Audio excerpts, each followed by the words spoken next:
But speaking of that, all the portals and stuff like that, we can talk about Splitgate 2. Literally not even like an hour ago, the reveal has opened up. A brand new trailer is just surfaced. The Splitgate team is back with a new game, the sequel to the first, coming in 2025 to PS5, PC, and Xbox.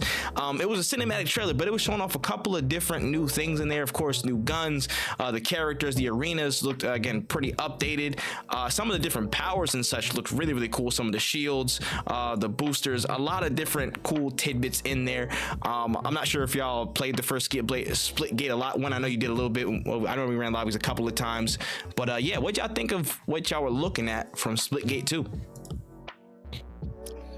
I didn't play the first one, but this looks fun. I'm not gonna lie. Now this has actual portals in it. This is what I thought. This one's got the portals. This one actually has the real portals in the game, but it looks really fun. I can see why people were playing. Apparently, people were playing it during the pandemic or something. I didn't hear about it, but this looks really, really fun. I might actually pick this up because it looks fun to play.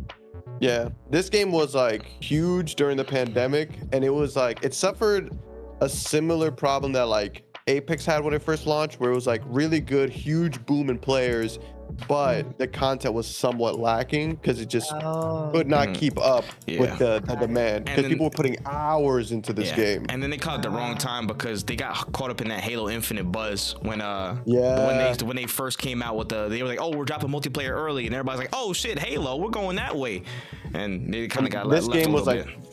Yeah, this game essentially, the first one was the way to describe it was Halo with portals. And then when Halo dropped, it's like, damn, like they're all gonna go. The fans that we were trying to get are now playing Halo, so it's like tough to really pull them back in.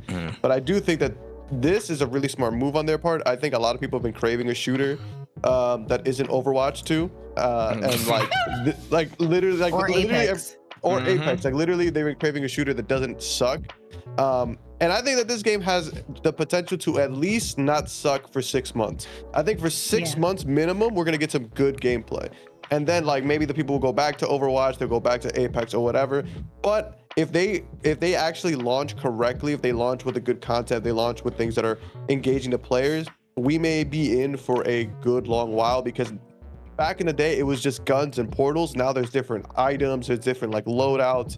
And I think those small additions is going to be what changes the game for them. I think that's what's really going to open the game up a lot more for people. Yeah.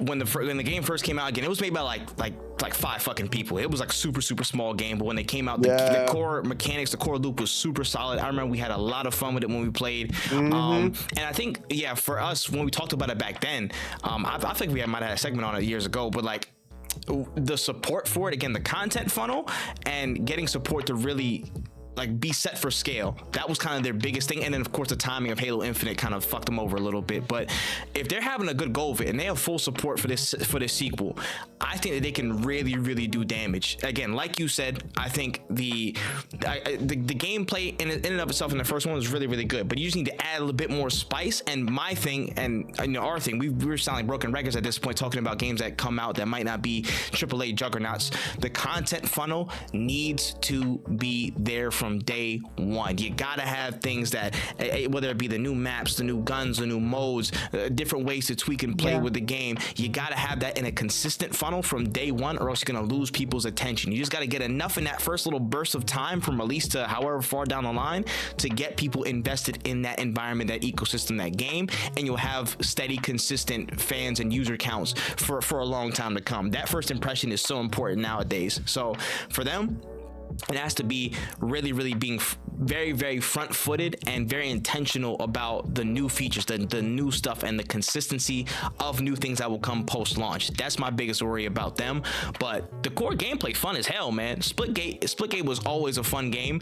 I think they were just, again, the unfortunate victim of, just right place, wrong time. But I think the second goal of it, they can really make something crank. It just 2025 is just a tough ass place to do it. You need to pick the right time again, gang. That's also another problem. I know when you know when the GTA dropping, GTA, everybody named Mother dropping, this too. drop like Yo, I'm trying to think of like more games that are dropped. There's too many games actually. I can't even name them all. It's a ridiculous slate. So you gotta pick the right time. All I'm saying is, summer game might be for you. You might have to be a summer drop, bro, and I think you'll be okay.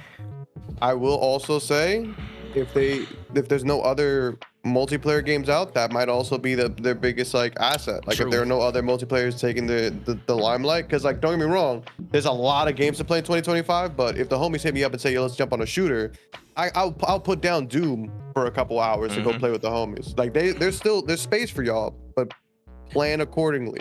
Do not even go near GTA. Not even near GTA betas. Like, don't even go nowhere near that shit. Dead ass, bro. Dead ass. Not even close. Honestly, like that's like the last 2 quarters of the year, that shit locked off. Fuck that. That's Elden Ring. That's Elden Ring balls. You know what I'm saying? You about to walk into that smoke, like that August period. As soon as you hit August 1st, do you see that green mist? Like, oh shit, that's a boss. That we not going in there. Anything before that, y'all good. Don't do anything past September, at the latest. That's the cutoff for y'all. Honestly, get it in while you can. It's getting spooky, but we want to see that don't drop gameplay. when my EP drop either, because you won't get wiped out. Facts. Period. Real media.